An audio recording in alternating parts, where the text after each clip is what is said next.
The morning started like any other at Earth's Deep Space Monitoring Station. The coffee was bitter, the computers hummed quietly, and most of the staff looked bored. That changed when every single detection system began screaming alerts at once. Mike Thompson, the lead technician, nearly spilled his coffee as he stared at the readings. "This can't be right," he muttered, checking the equipment again. But the numbers didn't lie. Something massive was moving at the edge of the solar system, and there wasn't just one of them. There were thousands.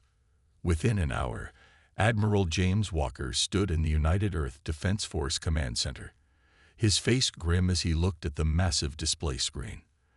The room was dead silent as more and more objects appeared. Red dots filled the screen, each representing a ship larger than anything humanity had ever built. "Final count?" Walker asked, his voice steady despite the tension. 800,000 ships, sir," replied Captain Rogers from her station. "Each one is approximately 5 kilometers long. They're warships, Admiral. Nothing that big could be anything else." Walker nodded slowly. Humanity had developed space travel decades ago, built colonies on Mars and the Moon, but they had never encountered alien life. Until now. And their first contact was with an armada that could probably turn Earth into space dust. The alien ships moved with perfect precision, arranging themselves in a massive sphere around the solar system. Their formation was flawless, like a computer simulation come to life. Then, every communication device on Earth activated at once. The message was simple and clear: "We are the Dominion. Your species has been judged unworthy of independence. Surrender within 24 Earth hours, and you will be allowed to live as productive members of our empire. Resist, and we will remove your civilization from existence. Your primitive weapons cannot harm our dreadnoughts. Choose wisely." In the command center, people looked at each other with fear. 800,000 ships, each one carrying enough firepower to level a continent. How could Earth possibly fight that? But Admiral Walker saw something in the message that others missed. He replayed it, focusing on the words, "primitive weapons." The aliens were absolutely certain of their victory. That kind of certainty could be a weakness. "Get me the president," Walker ordered. "And find Dr. Anna Miller from the Quantum Physics Institute. Tell her it's urgent." As people rushed to follow his orders, Walker studied the perfect formation of alien ships. They were too perfect, too ordered. In all his years of military service, he had learned that perfect plans often fell apart in real battles. War was chaos, and humans had millennia of experience adapting to chaos. The next hour was a blur of activity. Leaders from around the world joined emergency video calls. Military commanders assessed their forces. Scientists analyzed every bit of data they could get from the alien ships. And through it all, the massive dreadnoughts hung in space, waiting for Earth's surrender. Dr. Miller arrived at the command center looking like she had run the whole way, her gray hair messy and her lab coat wrinkled. She took one look at the data and her eyes went wide. "The energy readings," she said, pointing at the screen. "There's something wrong with them. Or rather, something right. Admiral, I need to show you something that might change everything we thought we knew about human consciousness and quantum physics." Walker looked at the countdown timer showing the remaining hours until the Dominion's deadline. Whatever Dr. Miller had discovered, he hoped it would be enough to save humanity from the largest invasion fleet anyone had ever seen. As the first day of alien contact drew to a close, Earth faced a choice: surrender to an overwhelming force, or take a chance on an impossible fight. But sometimes, as Admiral Walker thought, impossible odds were exactly what humans did best. Dr. Anna Miller's laboratory in the basement of the Quantum Physics Institute was a mess of computers, strange equipment, and empty coffee cups. But right now, nobody cared about the mess. Admiral Walker, 3 generals, and the president's chief scientist all crowded around her main screen. "Look at this," she said, pointing to a complex diagram. "For years, we thought these readings were errors in our equipment. They showed human brains doing impossible things at the quantum level. But now, seeing the alien ship's energy patterns, everything makes sense. She pulled up two images side by side. One showed patterns from a human brain during problem solving. The other showed energy readings from the alien ships. The difference was clear. The human patterns were chaotic and unpredictable, while the alien patterns were perfectly ordered. Earth's position in the galaxy is special, Dr. Miller explained, using her hands to draw invisible patterns in the air. For millions of years, our planet has been bathed in unique quantum fluctuations. These waves shaped how human brains evolved. We don't just think differently from the aliens. We think in ways their science might say is impossible.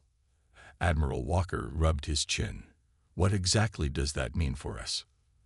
Their computers, their strategies, their whole way of thinking. It's all based on perfect logic and order, Miller said. But human brains, we can make mental leaps they can't predict. We see patterns they miss. We can improvise in ways their computers could never calculate. One of the generals laughed. Are you saying our greatest weapon against their technology is human nature? Exactly. Miller smiled for the first time since the aliens arrived. Their ships are perfect machines running on perfect logic. But they've never faced an enemy that thinks like us. They don't understand how powerful chaos and creativity can be. Admiral Walker walked to the window, looking at the night sky where the alien ships waited. Can you prove this? Miller typed quickly on her keyboard. Watch this simulation. When I run their attack patterns through their logical systems, they're unbeatable. But when I add human unpredictability, the simulation changed, showing how random human actions created patterns that the alien systems couldn't handle. It's like trying to use a calculator to predict where a leaf will fall in the wind, Miller explained. Their systems are the calculator, powerful but limited. We're like the wind, naturally chaotic in ways they can't understand. The room was quiet as everyone thought about what this meant. Humanity wasn't as weak as the aliens believed. In fact, human minds might be the most powerful weapons on Earth. There's more, Miller added. I think we can use this. If we can tap into these quantum patterns, amplify them somehow.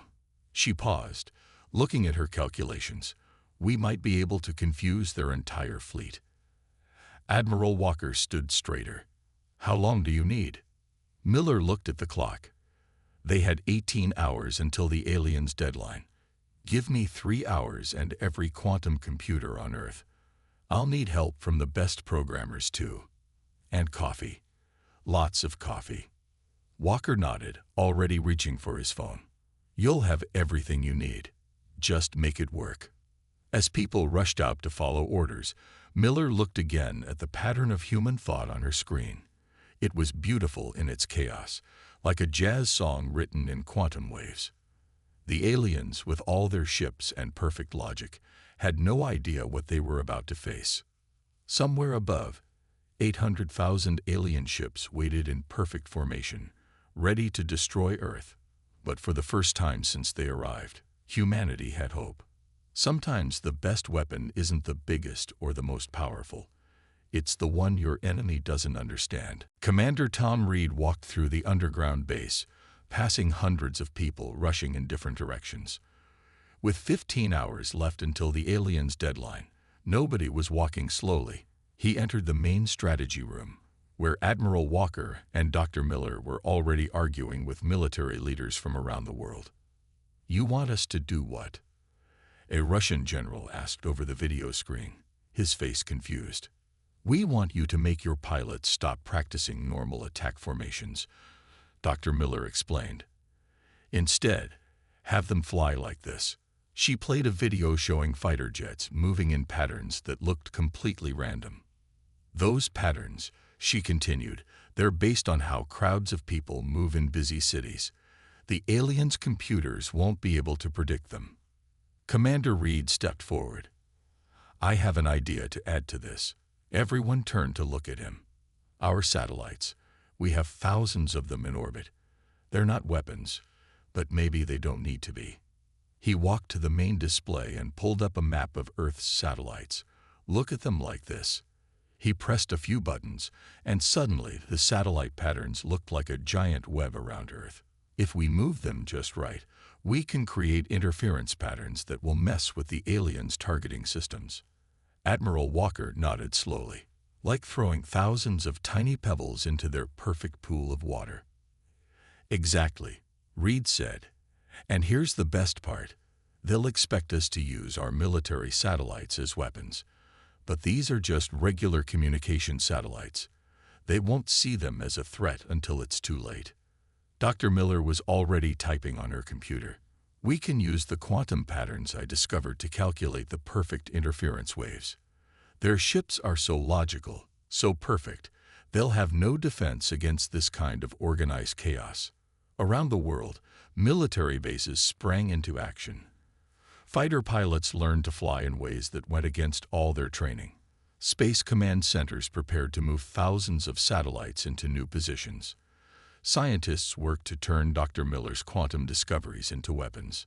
But not everyone was convinced. "This is insane," one admiral said over the video link. "We're betting Earth's survival on the idea that being unpredictable will save us." "Yes," Commander Reed answered, "because being predictable definitely won't save us. Look at their ships. Perfect formation, perfect spacing, perfect everything. They expect us to either surrender or fight in ways they understand. We need to do something they can't understand." He turned to Dr. Miller. "How long will it take to reprogram the satellites?" 8 hours, she said. "Maybe 7 if everything goes perfectly. We'll only get one chance at this." Admiral Walker looked at the clock. "Then we better not waste any more time. Everyone knows their jobs. Let's get to work." As people rushed to their stations, Commander Reed watched the satellite map again. Soon those tiny dots would become humanity's first line of defense against the most powerful invasion fleet ever seen. It seemed impossible, but he had learned long ago that humans were good at doing impossible things. Outside the base, the sun was setting. Soon it would rise on either humanity's last day or their greatest victory. In space, the alien ships waited in their perfect formation, probably thinking about how easy this conquest would be. They had no idea that humans were about to teach them a lesson about the power of imperfection. As Commander Reed walked to the fighter pilot briefing room, he smiled. Sometimes the best battle plan was the one that looked like no plan at all. The deadline passed without Earth's surrender. In space, 100,000 alien dreadnoughts broke formation from the main fleet. Each ship was 5 kilometers long, their metal hulls gleaming like dark mirrors in the sunlight. They moved in perfect lines, like a giant grid approaching Earth. In the command center, Admiral Walker watched them come. "They're sending only 1/8 of their fleet," he said. "They're so confident they don't think they need more." "Good," Commander Reed replied. "That's exactly what we wanted." He turned to Dr. Miller at her station. "Are the satellites ready?" She nodded, her fingers dancing over the keyboard. "Ready. All 10,000 communication satellites are in position. The aliens haven't even bothered to scan them. Just like we thought. They don't see them as threats." The alien ships entered attack range, their weapons charged, creating points of light that looked like new stars being born. But before they could fire, Dr. Miller pressed a button. Across Earth's orbit, thousands of ordinary satellites changed position at once. They created a web of signals, bouncing communications back and forth in patterns based on the chaos of quantum physics. To human eyes, it looked random. To the aliens targeting computers, it was like trying to see through a thunderstorm. "They're confused," Reed said, watching the alien ships slow down. "Their targeting systems can't lock onto anything through the interference." But the aliens weren't done. They launched fighters of their own, small, fast ships that flew in perfect formations. That's when Commander Reed gave his next order. "Launch Operation Windstorm." Around the world, human fighter pilots took off. But they weren't flying in normal military formations. Instead, they flew in patterns based on how birds flock together, how leaves dance in the wind, how crowds of people move through busy streets. Every pilot flew differently, yet somehow they all worked together. The alien fighters couldn't handle it. Their computers were programmed for logical, predictable battles. Instead, they faced chaos given shape by human creativity. Earth's pilots looped and spun in ways that looked crazy, but followed patterns too natural for alien machines to understand. "It's working," Dr. Miller shouted, pointing at her screen. "Their ships are actually shooting at each other by mistake. Their targeting systems are so confused they can't tell friend from foe." In space, the battle looked like a dance. The huge alien dreadnoughts tried to fire their main weapons, but the satellite interference made their shots go wild. Earth's fighters darted between them, causing more confusion. Some alien ships crashed into each other, their perfect formation becoming their weakness, as they couldn't adapt fast enough to the chaos around them. Admiral Walker watched a group of alien ships retreat. "They're pulling back. They've never faced anything like this before." "Look at their energy readings," Dr. Miller said excitedly. "Their quantum patterns are getting more chaotic. Our unpredictability is actually affecting how their ships work." As the first wave of alien ships retreated, a cheer went up in the command center. Humanity had won their first battle against an enemy that should have crushed them easily. But everyone knew this was just the beginning. "They'll be back," Commander Reed said, watching the alien ships withdraw. "And next time they'll try something different." "Good," Admiral Walker replied. "Let them try. The more they'd fight against chaos, the more they'll learn that their perfect logic isn't so perfect after all." Above Earth, the remaining alien fleet waited. They had just learned that this small planet wasn't as helpless as they thought. And they were about to learn a lot more about why humans had survived every challenge they'd ever faced. Because sometimes, being unpredictable was the best strategy of all. 3 hours after their first victory, Dr. Miller burst into Admiral Walker's office, her eyes wide with excitement. "We found their weakness," she said, spreading papers across his desk. "Their ships aren't just logical. They're too perfect." Commander Reed, who was studying battle reports, looked up. "What do you mean?" "Look at these readings," she pointed to a chart. "Their ship's defense systems are built to handle exact mathematical attacks. But when we throw real randomness at them, true chaos, they can't process it fast enough. It's like trying to predict where lightning will strike by using a calculator." Admiral Walker leaned forward. "Can we use this?" "Better," Miller smiled. "We already have a plan. We're calling it Operation Chaos." She pulled up a video on the main screen. "We've analyzed patterns from nature that create perfect randomness. Weather systems, earthquake vibrations, even the way children play games. Their computers literally cannot predict these patterns because they're too complex, too natural." Just then, alarms started blaring. The alien fleet was moving again. This time, they had changed their formation. Instead of a perfect grid, they spread out in a looser pattern. "They're learning," Commander Reed said, "but they're still thinking like machines." "Exactly," Miller replied. "They've calculated a new, perfect way to attack, but we're about to show them that perfection is their biggest weakness." Admiral Walker pressed a button, connecting to all Earth's defense forces at once. "Launch Operation Chaos. All units, execute your random patterns exactly as practiced." Around the world, humanity's forces sprang into action. But this time, they weren't just defending. Fighter pilots flew in formations based on the way rivers flow around rocks. Satellite signals pulsed in patterns copied from heartbeats. Ground-based energy weapons fired in sequences inspired by rainfall patterns. In space, the alien fleet faced something they had never seen before, an attack that looked completely random, but followed the deepest patterns of nature itself. "Look," Miller pointed at the screen. "Their ships can't adapt fast enough. Their defense systems are trying to find logic in our attacks, but there isn't any. At least not any logic they can understand." She was right. Alien ships started exploding as their perfect defenses failed against attacks they couldn't predict. Their formation broke apart, as each ship tried to calculate a response to the chaos around them. "Their quantum signatures are falling apart," Miller said, watching her instruments. "Our natural patterns are actually disrupting the way their ships think." Commander Reed watched as a group of human fighters took down an alien dreadnought using a flight pattern based on how leaves fall from trees. "We're not just confusing them anymore," he said. "We're teaching them that their way isn't the only way to think." The battle raged for another hour. When it ended, over 5,000 alien ships had been destroyed.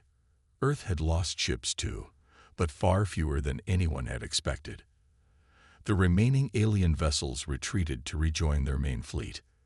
"They'll be back," Admiral Walker said. "And they'll bring everything they have next time." "Good," Miller replied.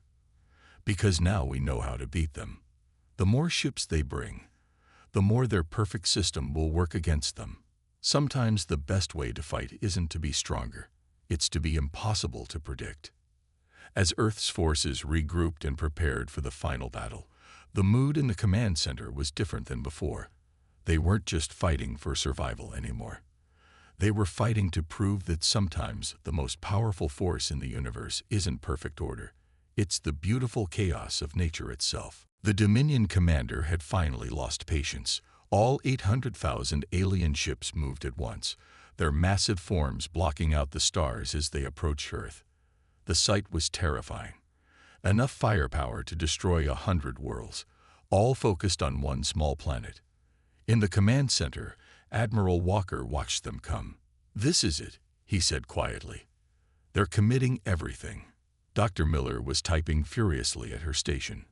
"Our quantum sensors are going crazy.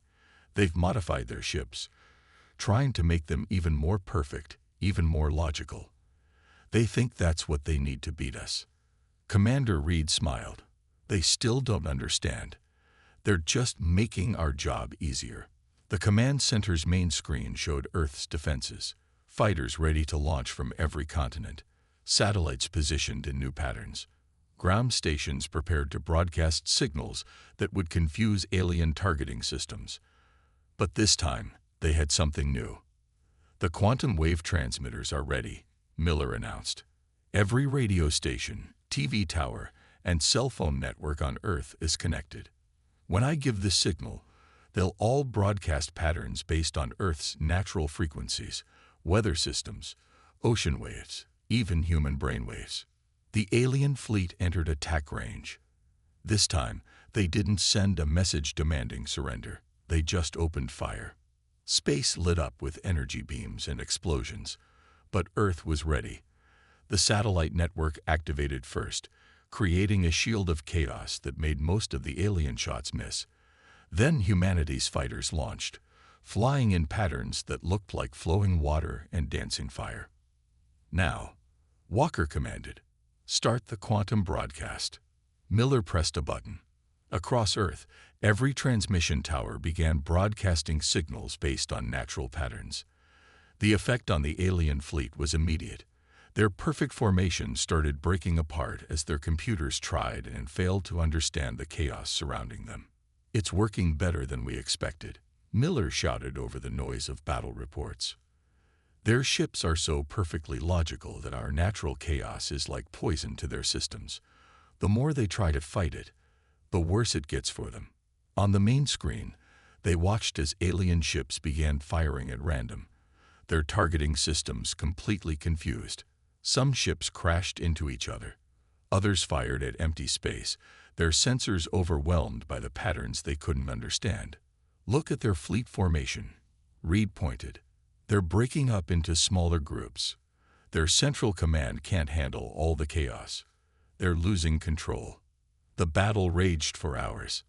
Earth's forces took losses, but the alien fleet suffered far worse. Their perfect technology, their unbeatable logic, all fell apart in the face of human unpredictability and natural chaos. Finally, after what seemed like forever, the alien ships began to retreat, not in their usual perfect order, but in a scattered, disorganized way that showed how completely their systems had been broken. "They're running," Walker said in disbelief. "We actually did it." But Dr. Miller was still watching her instruments. "Wait," she said. Something's different. The quantum patterns from their ships, they're changing. Not breaking down, but evolving. I think we did more than just defeat them. We taught them something new. As the last alien ships disappeared into deep space, humanity had won more than just a battle. They had proven that sometimes the greatest strength isn't in being the biggest or the most advanced. Sometimes, the greatest strength is in being perfectly imperfect. 3 days after the Great Battle, Earth was still celebrating. The skies had cleared of alien ships, though pieces of destroyed dreadnoughts would continue falling through the atmosphere for years, creating spectacular light shows at night. Admiral Walker stood at the window of the command center, watching the sunset. The cleanup crews were already at work, collecting alien technology that would advance human science by centuries. But something else was coming, something nobody had expected. Admiral, a young technician ran into the room. "We're receiving a transmission. It's from the Dominion fleet." Dr. Miller and Commander Reed rushed to join them as the message appeared on the main screen. The alien's words were different this time, humble, almost curious. "To the defenders of Earth, you have shown us something we did not know was possible. Our civilization has spent 10,000 years perfecting logic, order, and predictability. We thought these made us strong. You have proven that true strength comes from adapting, from embracing chaos, from being unpredictable. We request permission to send representatives, not to conquer, but to learn." The room was silent for a long moment. Finally, Admiral Walker spoke. "What do your instruments say, Dr. Miller? Can we trust this?" Miller studied her quantum readings. The patterns from their ships are completely different now. They're not trying to be perfect anymore. They're learning to be more like us, more natural. Commander Reed laughed. "We didn't just beat them. We changed how they think about the whole universe." The world's leaders quickly agreed to meet with the Dominion representatives. 1 week later, 3 alien ships, much smaller than their dreadnoughts, landed in a field outside the United Nations building. The aliens themselves were tall, metallic-looking beings with perfectly symmetrical features. But they walked a little unevenly now, as if trying to be less perfect on purpose. The alien leaders spoke first. "We came to teach you order. Instead, you taught us that the universe is not meant to be perfectly ordered. We watched your fighters move like flowing water. We saw your defenses work like living things. You showed us that true intelligence means embracing chaos, not fighting it." Dr. Miller stepped forward.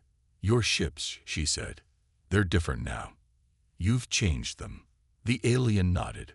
"We are rebuilding our entire fleet. No more perfect formations.